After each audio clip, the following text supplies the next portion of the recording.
이 아사베의 시편을 통한 교훈 세 번째 시간 말씀을 함께 나누고 기도하는 시간을 갖도록 하겠습니다. 우리가 이제 계속해서 제가 기도 모임 시간이나 모든 예배를 통해서 말씀을 드리지만은 여러분들이 이 말씀을 비전으로 삼고 우리 교회의 방향성으로 삼고 이 말씀을 듣고 그 말씀을 계속 실천하고 말씀을 따라서 살기를 늘 결단하고 말씀을 향해서 나아가는 그런 우리 안에 정말 그 믿음이 우리의 믿음의 방향성이 분명하게 이루어져야 될 줄로 믿습니다. 그러면서 이 말씀이 여러분의 삶에 처음에는 이 말씀이 작은 말씀이지만 이 말씀이 여러분의 신앙에 이 집을 만들어야 됩니다. 성경에 보면은 그리스도의 몸을 그 교회를 몸이라고 했고 또 우리들 한 사람 한 사람들을 그리스도의 몸이라고 표현을 했습니다. 그리고 또 뭐라고 표현했냐면 건물이라고 집이라고 이렇게 표현을 했습니다. 그래서 건물과 건물이 다 각자의 우리의 건물은 집은 다 다르잖아요. 그 안에 사는 사람이 다르고 다 다른데 그 집과 집이 이렇게 하나를 이루면서 하나님의 나라를 이루고 하나님 성경에 보면 고을이라는 표현도 있잖아요. 고을, 마을, 이 그런 고을을 이루고 그 고을과 고을이 모여서 함께 우리가 하나님의 일을 이루고 하나님의 문화를 이루고 또 하나님의 일을 함께 이루어가고 그 안에서 우리가 서로를 보호하고 지키고 사랑하고 아끼고 그러면서 그 믿음을 함께 우리가 축복하고 축하하고 그 믿음을 나도 저분과 같은 믿음을 따라서 살아야 되겠다라고 해서 서로에게 그것이 도전이 되고 그것이 남이 믿음 안에서 잘 되면 그것이 내가 속상한 일이 아니라 그 믿음 안에서 잘 되는 것을 통해서 나도 그와 같은 삶을 살아야 되겠다는 도전을 받아야 됩니다.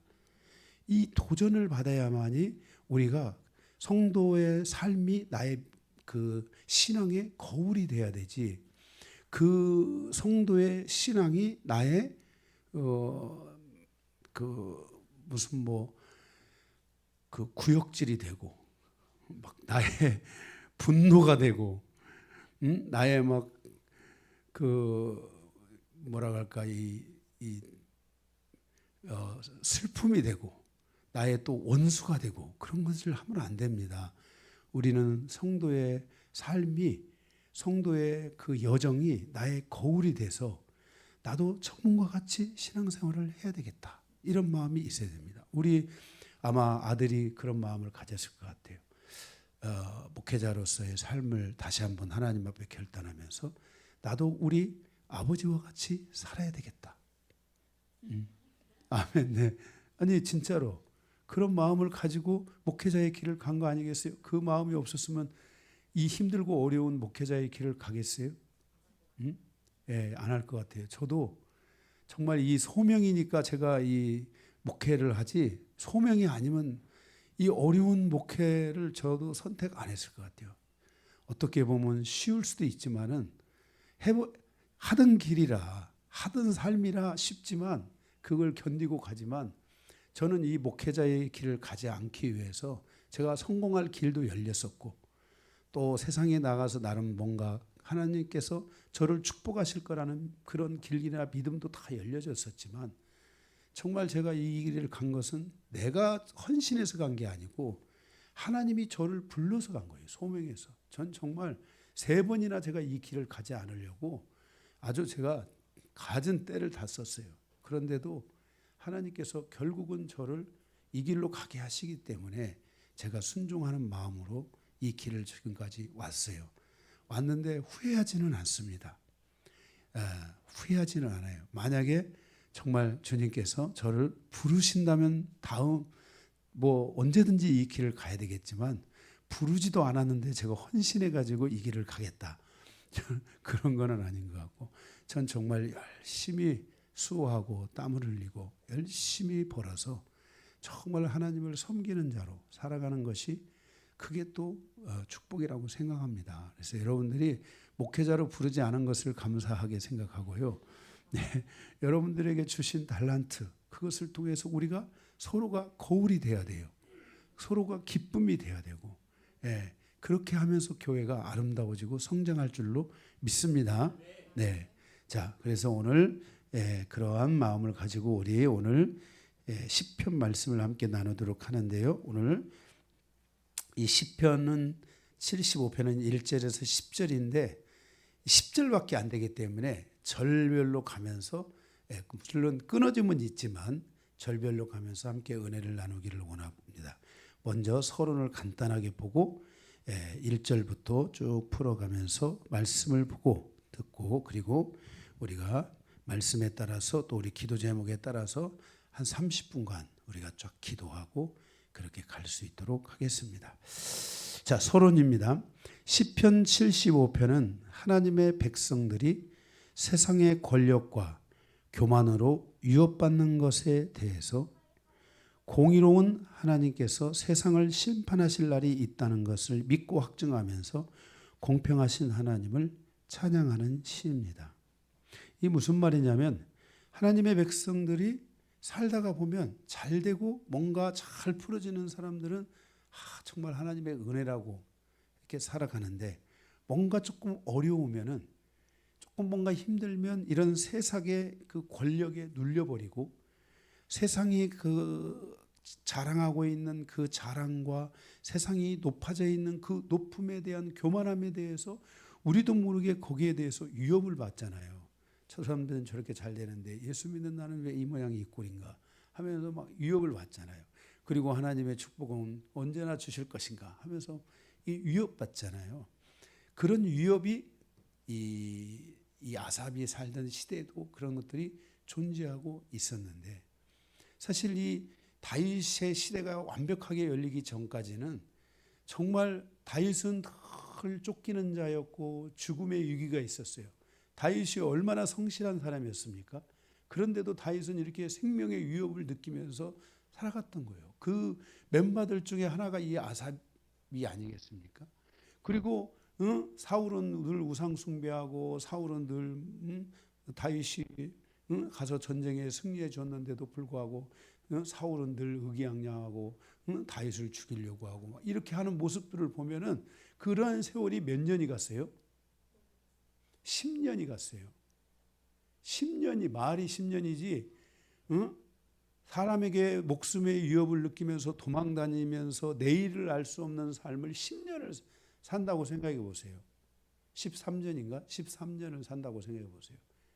다윗의 고난의 시간이 13년이 있었던 거예요. 그런 것을 바라보면서 정말 그 위협을 느낄 수 있잖아요. 그런데 이 아삽은 그 속에서 뭘 봤냐면은 결국 우리 인간은 다 하나님의 손안에 있고 언젠가는 하나님이 저들을 심판하실 것이라는 그 믿음과 확신이 그에게 탁 오면서 그래 지금은 우리의 삶의 내일이 마치 저들의 손에 있는 것 같이 보여질지만 언젠가는 우리가 반드시 저들이 하나님의 심판을 받게 되고 저들은 하나님의 심판 아래 있게 될 것이다 라는 이 믿음을 놓지 않은 거예요.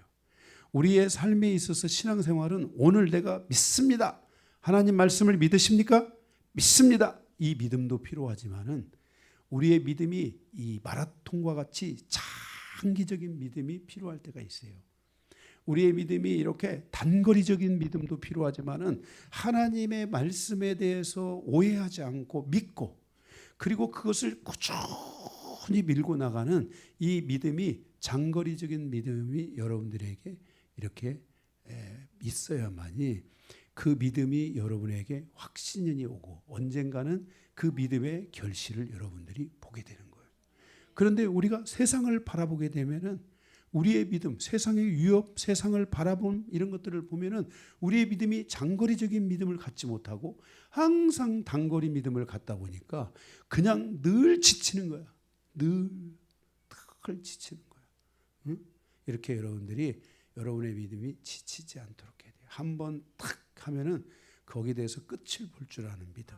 그런 믿음들이 우리에게 있어야 되고, 하나님을 한번 믿는다고 했으면 그분을 장거리적으로 하나님의 은혜가 내 안에 임할 때까지 계속 그 믿음을 놓지 않는 이런 믿음이 여러분들에게 필요하다는 사실을 아셔야 돼요. 아멘. 예. 그래서 여러분들이 이러한 믿음을 가지고 주님 안에서 여러분들이 살아가시기를 바랍니다.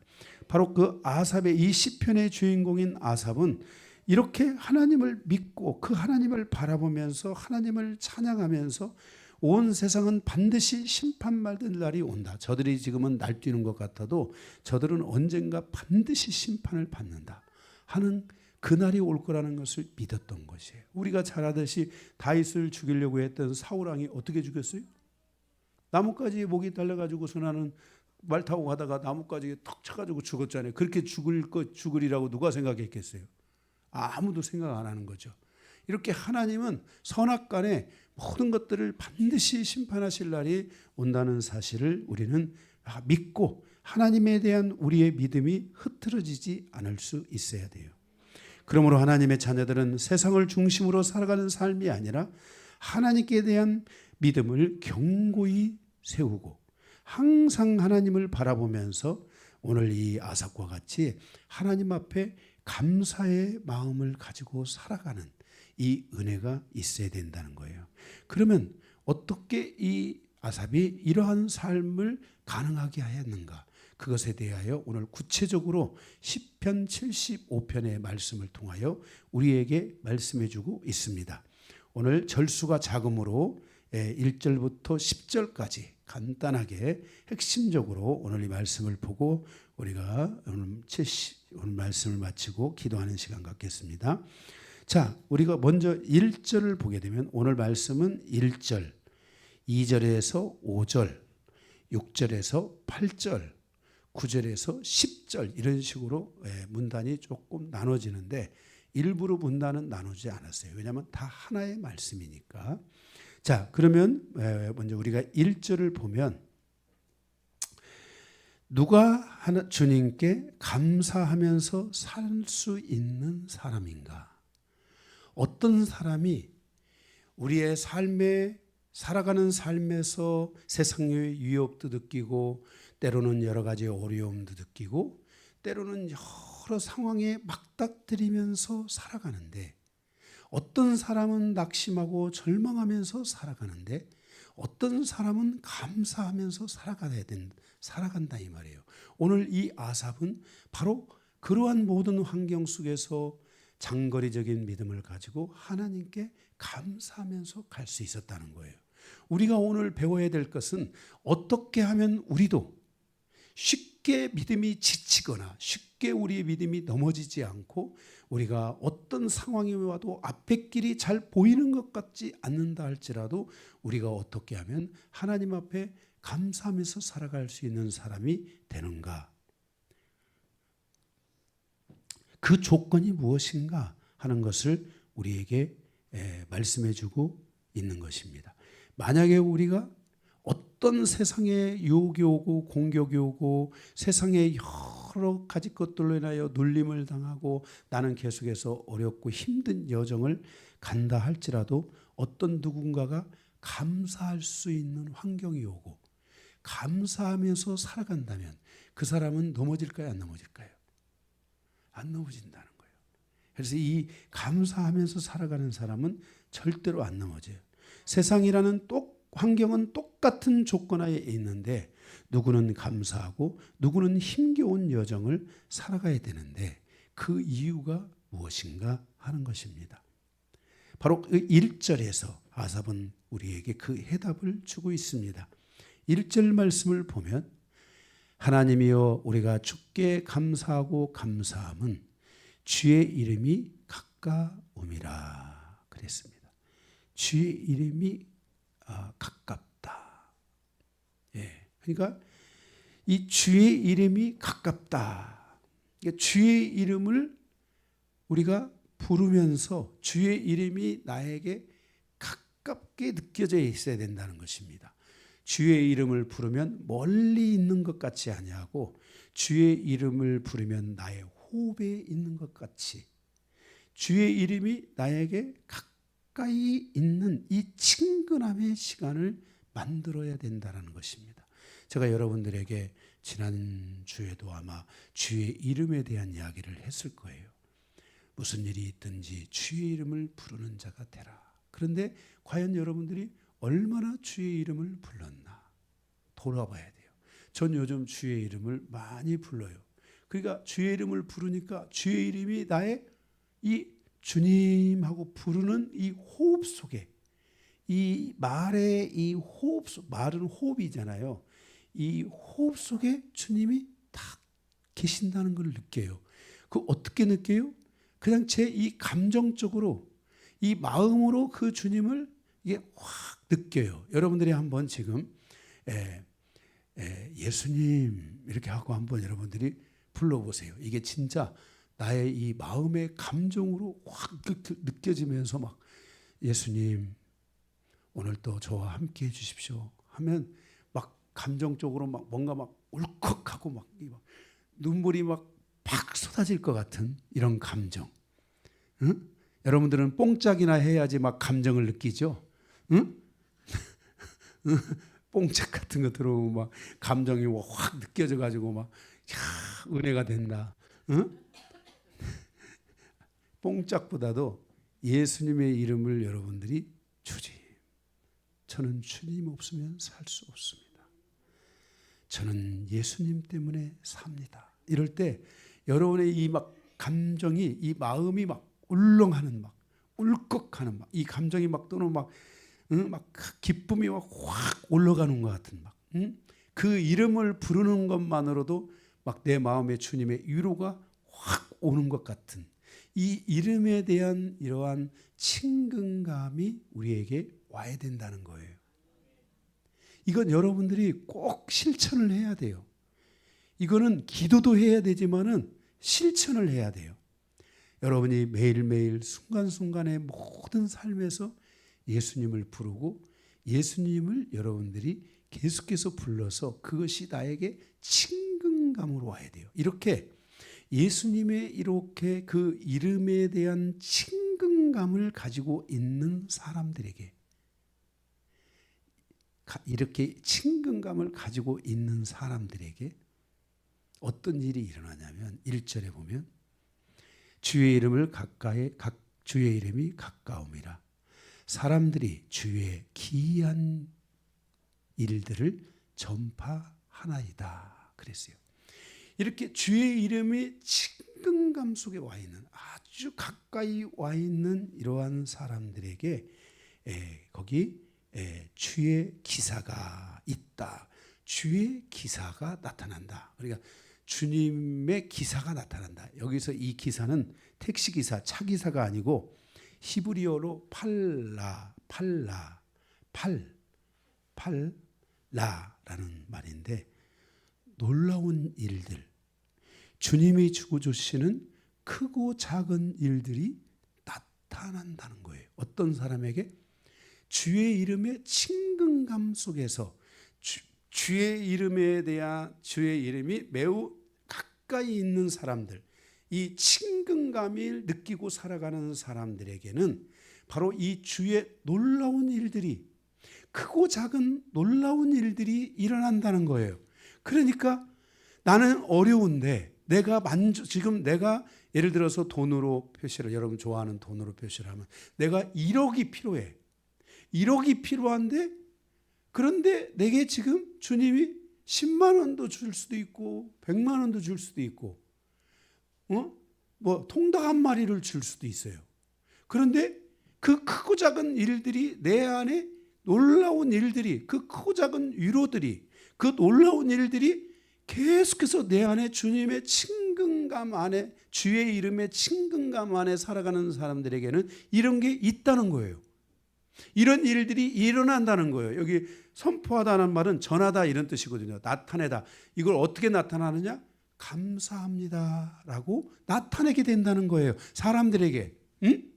크고 작은 일들이, 그런 일들이, 놀라운 일들이, 왜 놀라울까?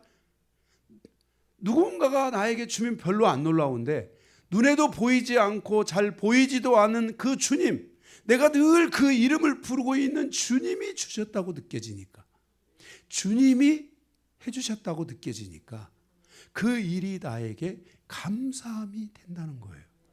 그러니까 우리의 인생의 여정에, 이 긴 인생의 여정을 갈 때 때로는 정말 어렵고 힘들고 세상에 눌리고 괴롭고 고통스러운 여정을 가는데 우리가 주님께 감사하는 삶을 살아가야 되는데, 그래야 우리가 이 길을 계속 갈 수 있고, 우리가 장거리의 믿음을 가지고 가지만 믿음만 가지고 장거리를 가서는 안 되잖아요. 거기에는 뭐가 있어야 되겠어요? 주님의 이 소소한 위로들, 크고 작은 위로들, 이 감사들이 있어야만이 내가 이 믿음을 계속 가지고 갈 수 있지 않겠어요? 그렇게 하기 위해서는 여러분들 안에 이 주님과 나와의 이 주님의 이름에 대한 친밀함이 우리 안에 있어야만 한다는 거예요. 저도요, 이렇게 살아가다 보면 뭐 많이 살 필요도 없어요. 최근에 이렇게 살다가 보면은 여러 가지 일들도 많고 힘든 일들도 있지 않겠어요? 그죠? 목회자가 정말 일주일을 보내는 게 너무 다이나믹할 때가 너무 많아요. 그런데 그때 주님의 이름에 대한 친근감이 있잖아요. 그러면은 아주 크고 작은 소소한 일들이 계속 주님의 위로가 넘치는 거예요. 위로가 있는 거예요. 그러니까 늘 어떤 마음을 갖게 될까요? 감사한 마음을 갖는 거예요. 응? 때로는 우리 사모님의 그 말 한마디가 나에게 큰 위로가 되고 힘이 될 때가 있지 않겠어요? 그러니까 그것 때문에 감사한 거예요.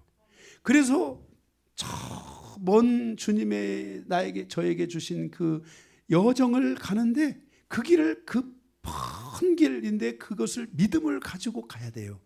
가지고 가야 되는데 근데 주님의 위로가 있어서 그 길을 가는데 하나도 문제가 되지 않는 거예요. 그 장애가 되지 않는 거예요. 왜? 그러면서 뭘 하게 되는 거예요? 주님이 소소하게 우리의 삶에 주시는 그 놀라운 일들로 인하여서, 놀라운 역사로 인해서 우리가 하나님께 감사하며 가다 보니까 매일매일이 어때요? 감사한 거예요. 매일매일이 감사해요.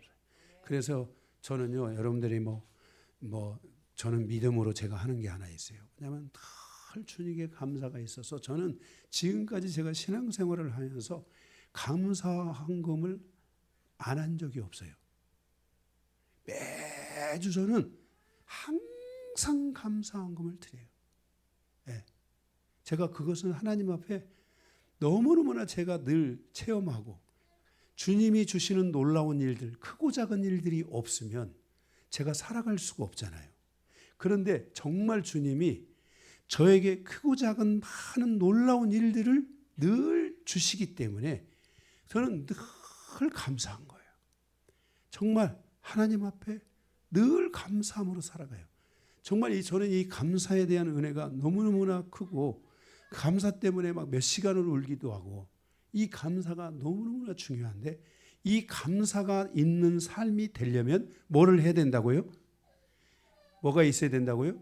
주의 이름에 대한 친근감이 와서 그 주님의 이름을 부를 때 내 마음이 갑자기 막 두근두근해지고, 내 이 막 감정이 막 확 올라와서 주님을 생각하면 막 눈물이 막 핑 돈다든지, 마음에 막 기쁨이 올라온다든지 하는 이 친근감의 시간을 여러분들이 만들어야 돼요. 그러면 감사가 넘치고 찬양하게 되는 일이 생기게 되는 거예요. 그래서 전 요즘 찬양을 많이 들어요.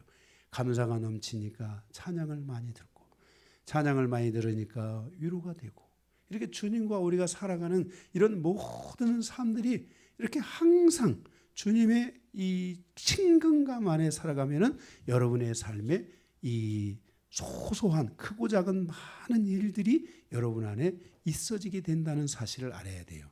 근데 여러분들이 주님을 많이 생각하지 않으니까 뭔가가 주님이 소소한 걸 줘도요, 당연하게 생각하고, 아유, 큰 거나 주지 이런 건 왜 주고 그래? 나는 지금 뭐가 필요한데 확 뭔가를 하나 잡아먹으려고 막 이렇게 여러분들이 하게 되면은 여러분들의 신앙이 빨리 지친다는 것을 알아야 돼요. 우리가 지치지 않는 신앙생활을 하려면은 이렇게 주님이 원하시는 질서 안에서 신앙생활을 하면서 여러분의 믿음이 단거리 믿음만이 아니라 장거리 믿음, 정말 주님을 향해서 그 주님을 향한 목표가 있고 주님을 바라보는 나의 믿음의 그 오랜 믿음의 여정에서도 여러분들이 기쁘고 즐겁고 감사하고 찬양하려면은 이 장거리적인 믿음을 가지고 승리하려면 여러분들 안에 주님과 나의 삶의 이 친근감이 와야 돼요. 그래서 여러분들이 다시 한번 이렇게 불러보세요. 주님 사랑합니다 할 때 마음이 지금 뭔가 이렇게 울컥하지 않고 사막 같아, 사막. 주님 하고 속으로 불러보세요. 주님. 불렀는데 그냥 사막 같아, 그냥 얼음장 같아. 이러면은 거리가, 주님은 여기 우리 모두에게 주님은 다 똑같잖아요. 그죠? 우리의 주님에 대한 우리의 조건은 다 똑같은데 우리의 마음의 느낌은 다 다를 수 있어요. 그래서 여러분들이 항상 주님에 대한 뜨거움을 가지고 사셔야 돼요. 뜨거움. 우리 교회에서 이 예수님의 이름에 대해서 가장 친근감 있게 살아가는 분 중에 한 분이 우리 방상덕 집사님이세요. 방상덕 집사님은 늘 그 주님을 순간순간 예수님을 이름을 부르고, 그죠? 우리 셀모임 해보면 알죠? 그죠? 늘 주님을 마음에 부르시면서 참 늘 여러분이 잘 보세요. 우리 방상덕 집사님은 늘 똑같은 얘기를 하는 것 같아요. 그런데 자세히 보면 달라요. 아니, 늘 똑같이 사이판에서 시작은 하지만 그 사이판으로 연결된 그 뒤의 말들을 자세히 듣다 보면 항상 달라요. 그 끝에는 항상 또 뭐가 있냐면 주님을 바라보는 거예요. 그러니까 주님이 주시는 그 순간순간의 그 소소한 그 놀라운 일들, 크고 작은 많은 일들이 그분의 그 삶의 생각과 마음과 바운더리 안에서 일어나고 있는 거예요. 이게 일어나고 있는 거예요. 이번에도 그 이제 현역으로 계셔야 되는데 여러 가지 또 몸이 안 좋으시고 이런 게 좀 있어서 속상하신가 봐요. 그래서 떨어지지는 않을까 걱정하셨는데 또 됐어요. 그리고 나서 저한테 제일 먼저 전화가 왔어요. 목사님, 그래서 깜짝 놀랐어요. 어이구, 갑자기 안 됐다고 전화 오시는 건가? 그랬더니 됐습니다. 자, 그리고 1년 또 이제 1년 살이가 또 됐어요. 그게 합격을 해야 또 1년을 살아가시는 거예요. 이런 우리의 삶에 소소한 이런 것들을 통해서 내 삶의 생명이 닿는 날까지 주님께 대한 나의 믿음이 식어지지 않는 이런 신앙생활을 해야지. 우리가 이런 것이 없으면은 우리 믿음이 그냥 하루살이 믿음이야. 오늘 좋았다가 내일 싫었다가 오늘 좋았다가 내일 싫었다가 오늘 좋았다가 내일, 뭐 그렇게 되면 그나마 다행이지. 그래도 격일로 좋으니까. 오늘 좋았다 한 일주일 안 좋았다. 오늘 좋았다 한 일주일. 이렇게 우리의 믿음이 이렇게 정말 바람 앞에 등불보다도 더 위험한 이런 믿음 생활을 우리가 하지 않도록 우리 1절 말씀을 여러분들이 많이 묵상하셔야 돼요. 아멘. 2절을 보게 되면은 2절을 세상과 악한 자들에 대한 하나님의 정하신 때가 있다고 말씀하고 있어요. 우리의 여정은 하나님의 때가 되어 하나님의 뜻이 성취되기도 하지만 하나님의 때가 되어 심판을 받을 수도 있다는 걸 알아야 돼요. 중요한 것은 하나님의 뜻 안에서 어떤 사람에게는 하나님의 뜻이 이루어지고 어떤 사람에게는 심판이 이루어질 수 있다는 것을 이 아삽이 우리에게 말씀해 주고 있는 것이에요. 거기 2절을 보면은 주의 말씀이 내가 정한 기약이 이르면 내가 바르게 심판하리니 그랬어요. 주의 말씀이 하나님께서 정한 기약이 이르면 하나님이 반드시 심판하신다 이런 내용이에요. 정한 때가 되면 바르게 공평하게 이 말이에요. 공평하게 하나님의 심판이 있다라고 말씀하고 있는 것이에요. 우리가 자연적인 환경이나 인간사, 세계사, 우리 인간이 살아가는 모든 삶 속에 하나님의 때가 있고 그 때에 따른 하나님의 심판이 있다라고 말씀하고 있어요. 이것은 하나님께서 우리 인간사를 살펴보고 있다는 거예요. 모든 사람의 삶에 대한 것들을 하나님이 다 이렇게 살펴보고 있다는 거예요. 여러분 믿어지세요? 잘 안 믿어지시죠? 하나님의 이름에 대한 친근감을 가져보세요. 이게 여러분에게 느껴져요. 그러니까 우리의 삶이 이것이 느껴지면 우리는 누구를 붙잡아야 돼요? 하나님을 붙잡고 줄을 잘 서야 돼요. 하나님 편에서 딱 서서 갈 수 있는 이런 은혜가 우리에게 있게 된다는 것이에요. 아, 하나님이 나를 살펴보고 계신다라는 것을 알아야 돼요. 3절에 보면은 땅의 기둥은 내가 세웠거니와 그랬어요. 자, 우리 인간이 살아가는 이 땅에 있잖아요. 땅의 기둥을 누가 세웠어요? 하나님이 세웠다는 거예요. 그런데 거기 보니까 말하겠어요. 땅과 그 모든 주민이 소멸되리라 하시도다. 그러니까 땅에 기둥을 세웠는데 그 기둥이 뭐 하는 날이 있다는 거예요? 허물어지고 무너지는 날이 있다는 거예요. 그 땅의 기둥이 허물어지고 무너지는 날에는 그 땅에 있는 사람들이 다 어떻게 된다는 거예요? 심판을 받을 수 있게 된다는 거예요. 제가 이번에 성지순례를 갔다 왔잖아요. 제가 이제 사도행전 하면서 조금씩 같이 나누겠지만 제가 그 성지순례를 가서 그 인류의 역사의 현장을 이렇게 돌아보면서 그 인류의 역사의 그 현장들, 그것은 사람의 역사가 아니라 하나님의 역사라는 것을 많이 느끼고 왔어요. 그러니까 제가 막 정말 설사도 하고 배도 아프고 힘도 하나도 없는 것을 보면서 그 속에서 야, 우리 인간이 이렇게 연약한 것이구나. 그 돌이 무너지고 돌이 무너져서 또 무너지고 또 무너지고 그 위에 덧칠을 하고 색칠을 하고 많은 일들이 일어나는데 결국은 그 모든 것들이 하나님의 손안에서 심판을 받고 하나님의 손안에서 그들이 멸망에 이르고 그리고 남은 것은 그 기둥, 땅에 기둥을 주셨는데 기둥을 치고 나니까 그 땅에 수없이 많은 사람들이 죽음에 이르렀다는 것을 보게 됐어요. 하나님의 역사다. 인류사에 영원한 것은 없고 다니엘 선지자의 말씀처럼 하나님께서 땅에 대해서 심판하시는 것을 우리에게 말씀하고 있듯이 인간사의 모든 것이 결국은 가서 보니까 뭐밖에 없냐면 죽은 사람은 없고 기둥만 있는 거예요. 기둥이 이렇게 쓰러진 거. 그 쓰러진 기둥을 같이 관광을 위해서 같이 다시 세워놓고 이렇게 한 모습 이외에는 다 없는 거예요. 그런데 그 거대한 땅의 기둥들이 하나님의 허락을 해서 세워졌지만 언젠가는 그 땅의 기둥들이 다 무너지며 그 땅에 거하는 화려한 것들도 사라지고 그 땅의 사람들도 다 사라지고 없는 것을 볼 수 있었어요. 4절에 보면 내가 오만한 자들에게 오만하게 행하지 말라 하며 악인들에게 뿔을 들지 말라 하였으니 그랬어요. 바로 하나님의 정의로운 판결과 심판이 땅에 늘 이루어지고 있고 그 땅에 그 심판이 내려지고 있다는 것을 말씀하고 있어요.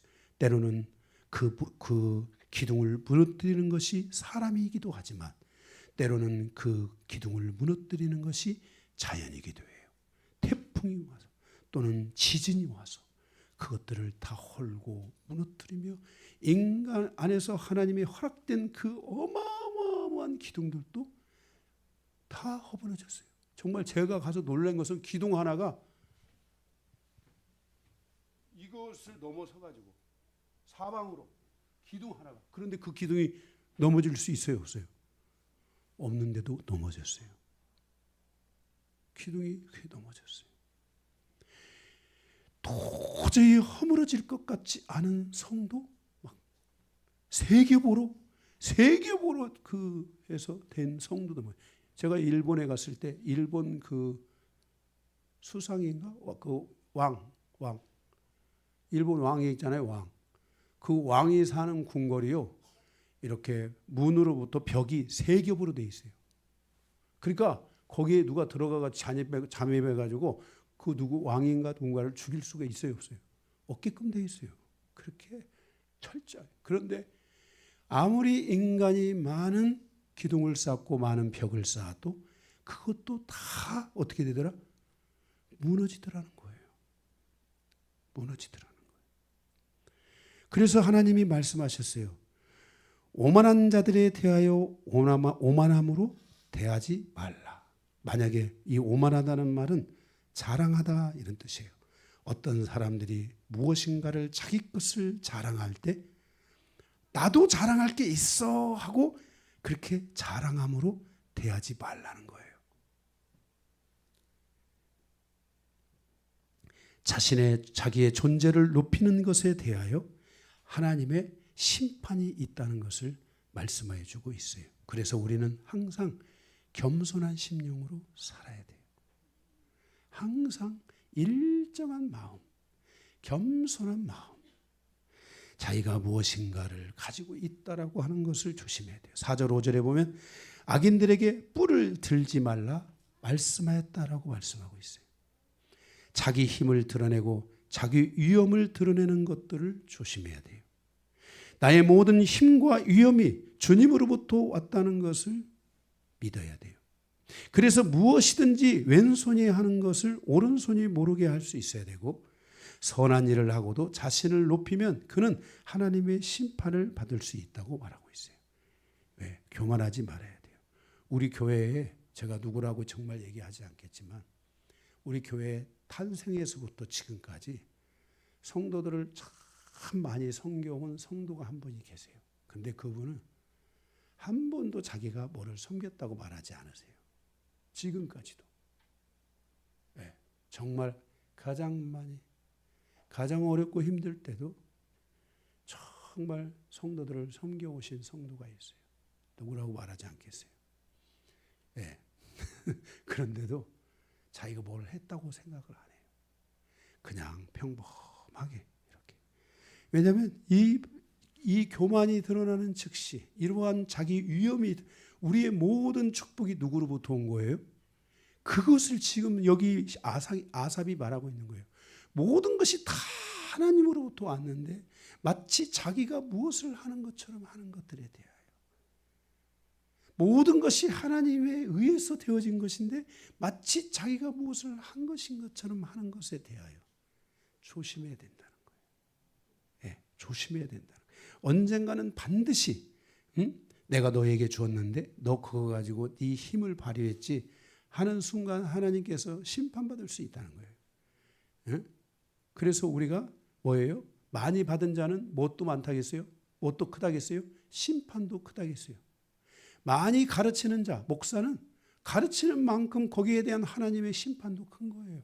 그러니까 목사가 많이 가르치지만 많이 가르치는 만큼 목사도 주님을 사랑해야 되고 주님께 대한 믿음이 변하지 않아야 되고 주님과 함께 가야 돼요. 목사는 뭐 당연히 믿음을 가지고 가는 것처럼 생각하지만은 목사가 무슨 뭐 당연히 어떻게 믿음을 가지고 갑니까? 목사도 여러분하고 똑같아요. 오히려요, 성도들이요 믿음이 더 좋아요. 목사들도요 가만히 보면은요 믿음이 없어가지고요 쓸데없는 삶을 살아가는 사람 많아요. 목사들도. 우리가 항상 모든 것이 교만하지 말고, 그래서 자신을 높이면 성경이 그랬잖아요. 자기를 높이는 자는 낮아지고 자기를 감추는 자는 높아지리라. 낮아지는 자는 내가 높여주리라. 이렇게 주님이 말씀하셨잖아요. 그래서 자기를 높이면 남을 낮추고, 자기를 높이면서 남을 낮추고, 자기 힘을 드러내는 것은 자기 힘을 자꾸만 드러내는 것은 하나님을 낮추는 거예요. 왜? 하나님이 주신 것을 가지고 자기가 인심 쓰듯이 하면 안 되잖아요. 하나님이 거저 주셨으니 거저 줄 수 있는 그런 마음들이 필요해야 돼요. 예. 그래서 교만한 목으로 말하지 말라고 말하고 있어요. 응? 뭐 하면서 목이 교만해져 가지고 어이 이렇게 하지 말라는 거예요.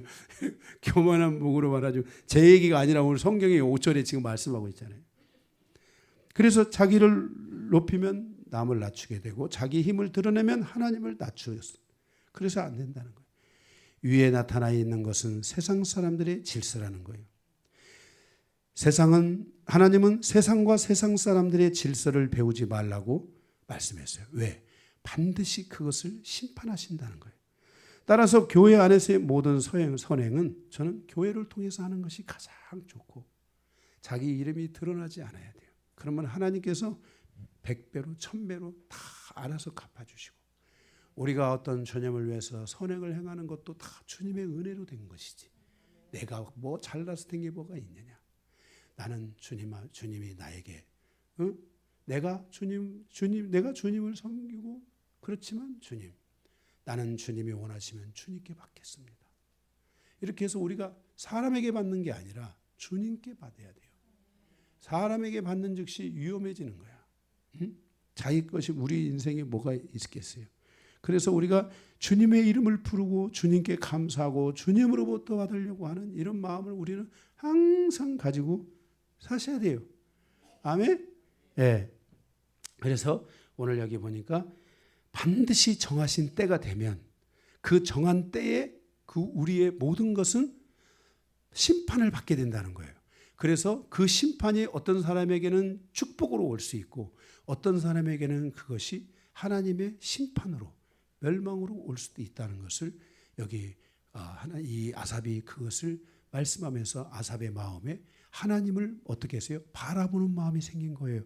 그러니까 계속 1절의 말씀처럼 주님을 부른 거예요. 계속 내가 하는 일은 주님을 부를 수밖에 없구나.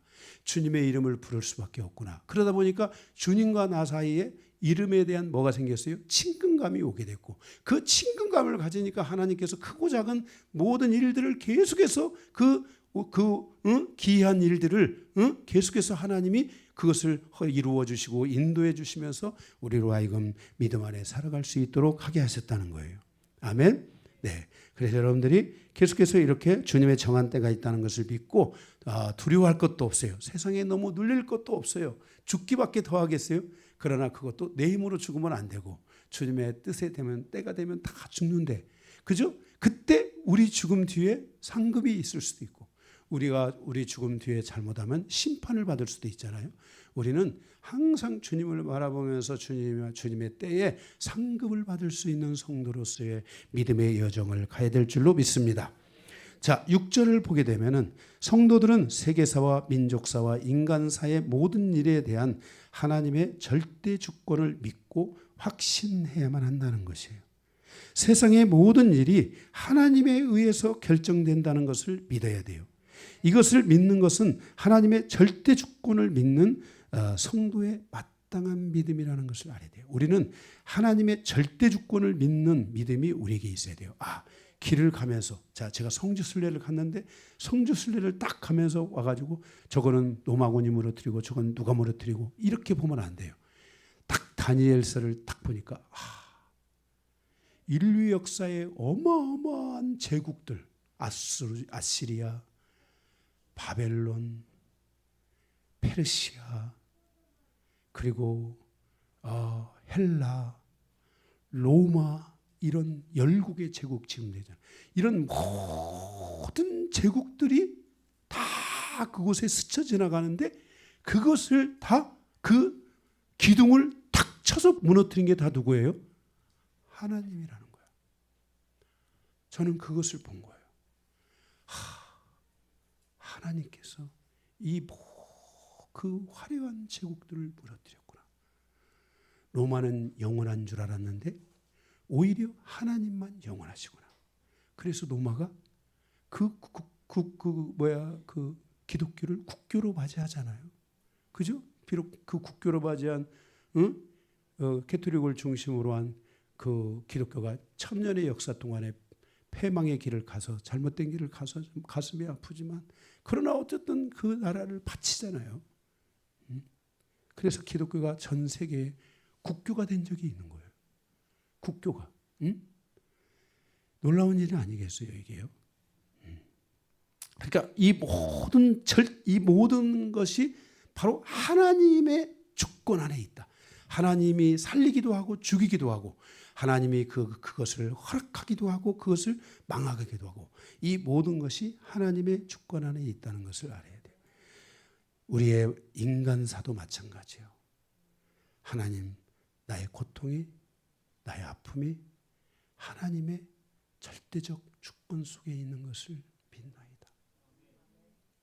그러니까 내가 아프고 힘들 때 하나님을 바라볼 수밖에 없고 하나님을 의지할 수밖에 없고 하나님께 나아가 기도할 수밖에 없는 거예요. 여러분, 우리 인생은 절대로 교만하면 안 됩니다. 하나님이 하루아침에도 칠 수 있다는 것을, 우리의 인생이 하루아침에도 무너질 수 있다는 것을 기억해야 돼요. 그래서 하나님이 나를 가난하게 하셨다면 그것도 하나님의 뜻인 것을 믿고 가야 돼요. 우리 인생은 돌아가요. 회전되게 돼 있어요. 영원히 가난한 것도 없고 영원히 부유한 것도 없고 하나님을 바라보는 자들을 통해 하나님을 의지하는 믿음의 무게만큼 하나님은 인류의 역사의 모든 물권을 회전시키시고 모든 영권을 회전시키시고 모든 인권을 회전시키신다는 것을 알아야 돼요. 가장 위대한 황제 같아도 가장 연약한 황제로 그 이름이 후대에게 짓밟힐 수 있다는 것을 알아야 돼요. 가장 연약한 것 같아도 미래의 후대에 가장 위대한 칭송을 받을 수 있는 사람이 될 수도 있다는 것을 알아야 돼요. 제가 목회를 크게 작가는 관계없이 제가 만약 이 목회를 끝내고 제가 죽는다면 여러분들이 눈물 한 방울 흘려준다면 전 성공한 거 아니겠어요? 그죠? 제가 처음 목회지에서 나올 때 많은 사람이 저를 위해 울었어요. 네? 또 제가 다음 부천에 가서 목회를 하고 나올 때도 저를 막 아픔과 상처를 주는 사람도 있었지만 그걸 통해 저를 울어주는 사람이 있었어요. 그중에 우리 강기도 목사가 저를 왜 바지끄레기를 잡고 울어줬어요. 정말 잊을 수가 없어요. 저를 왜 울어주는 사람들, 저희 아내가 울어줬어요. 얼마나 감사해요. 이 못된 놈, 이 무식한 놈, 이 능력 없는 놈 하면서 발로 팡 차버리면 저기가 뒹굴어가지고 개밥에 도토리처럼 굴러갔을 거 아니에요? 그죠? 그런데 정말 무너지고 또 무너진 나를 위해 눈물로 기도해주고 그랬던 사람들이 있어요. 네, 그러니까 우리의 인생은 하나님의 손 안에 있다는 것을 우리가 기억해야 돼요. 하나님의 절대적 주권 안에 있다는 것을 기억해야 돼요. 6절에 보면 무릇 높이는 일이 동에서나 서쪽에서나 남쪽에서 말미암지 않는다.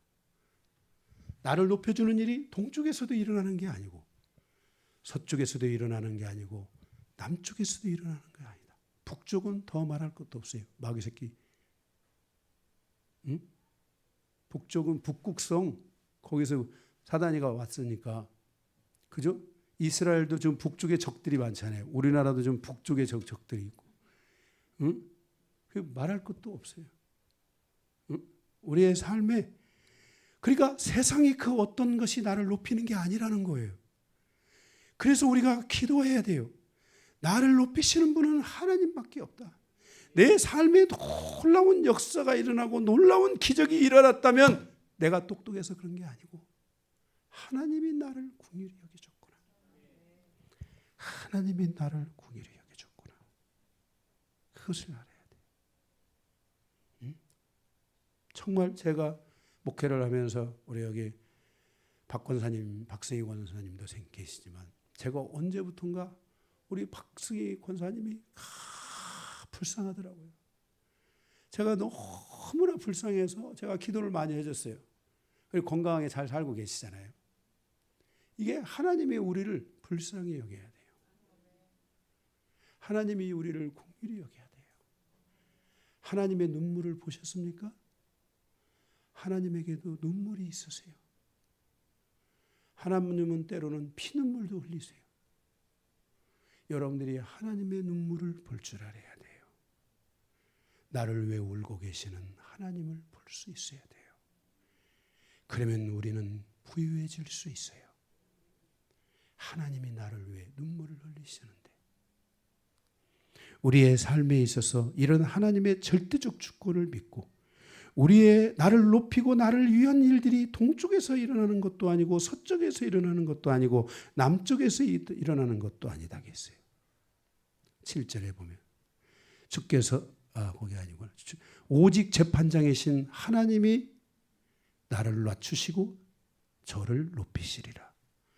하나님이 이를 어떤 사람은 낮추고 하나님이 어떤 사람은 높여요. 그게 세상 사람이든 예수 믿는 사람이든 다 똑같아요. 하나님이 나를 낮추시면 나를 높이실 날이 있다라고 믿어야 돼요. 하나님이 나를 낮추시면 그러면 내가 교만할 수 있다는 걸 아셔야 돼요. 우리의 삶에 있어서 이렇게 나를 낮추기도 하고 높이기도 하는 이 모든 결정이 인류 역사, 민족사, 세계사, 인간사의 모든 것 안에 이 일을 하시는 분은 누구밖에 없어요? 하나님밖에 없다는 거예요. 이게 하나님의 절대 주권이라는 것이에요. 이 하나님을 여러분들이 잊으시면 절대로 안 돼요. 8절에 여호와의 손에 잔이 있어 술 거품이 일어난도다. 속에 섞은 것이 가득한 그 잔을 하나님이 쏟아내시나니 실로 그 찌꺼기까지도 땅의 모든 악인이 기울여 마시리로다. 하나님의 이 심판의 잔이 있다는 걸 알아야 돼요. 그래서 우리가 하나님을 향하여 믿음을 잃어버려서도 안 되고 대적해서도 안 되고 하나님을 향하여 원망하고 이스라엘 백성들이 광야에서 하나님을 원망하니까 하나님은 어떻게 했어요? 다 죽여버리시잖아요. 그죠? 우리가 하나님을 향하여 이런 마음을 가지시면 안 돼요. 그러면 잘못하면 거기에 죽음의 잔이 있어요. 내가 우리의 삶에 하나님이 우리의 생명을 취하면 무엇이 그죠? 네. 그래서 우리는 항상 하나님의 절대 주권을 믿고 하나님을 향하여고 하나님의 이름과 하나님의 이름과 나의 마음에 친밀함이 있도록 하고 살아가야 돼요. 아멘. 네. 그래서 예수님, 아버지 하면은 막 가슴이 막 울컥울컥하고, 막 기쁨이 막 확 올라오고, 막 믿음이 확 올라오고, 찬양을 하고 싶은 마음이 확 올라오는 이런 신앙생활을 하시기를 바랍니다. 네, 9절에 아삽은 이 야곱의 하나님을 믿고 의지하며 영원히 하나님을 찬양하고 하나님의 주권을 선포하고 있는 것을 보게 됩니다. 거기 9절에 보게 되면 나는 야곱의 하나님을 영원히 선포하고 찬양하리라 그랬어요. 그러니까 이 하나님의 이 주권은 야곱을 변화시키고 인도하고 축복하고 야곱에게 민족과 나라와 백성을 주시고 하는 이런 모든 것들이 하나님이시잖아요. 우리에게 자녀를 주시고 우리의 삶에 살아갈 수 있는 근거와 은혜를 주시고 하는 이 모든 것들이 다 하나님의 질서 안에 있잖아요. 그래서 이 질서 안에 있게 하신 이 하나님의 주권의 안에서 우리는 하나님을 향하여 감사하고 찬양할 수 있는 이 믿음이 이 장거리적인 믿음이 계속 열려 있어야 돼요. 그럼 여러분은 절대 망하지 않습니다. 10절에 보면 또 악인의 뿔을 다 베고 의인의 뿔은 높이 들이르다. 그러니까 아까 뿔이 뭐라고 그랬어요? 뿔이 5절에서 뿔이 4절 5절의 뿔이 힘과 위엄이잖아요. 악인에게서의 그 뿔은 힘과 위엄은 하나님이 꺾어버리고 의인에게서의 힘과 위엄은 더 높이 세워져서 하나님의 힘으로 살아가고 하나님의 위엄으로 살아갈 수 있도록 하나님이 그 길을 열어주신다고 말씀하고 있어요.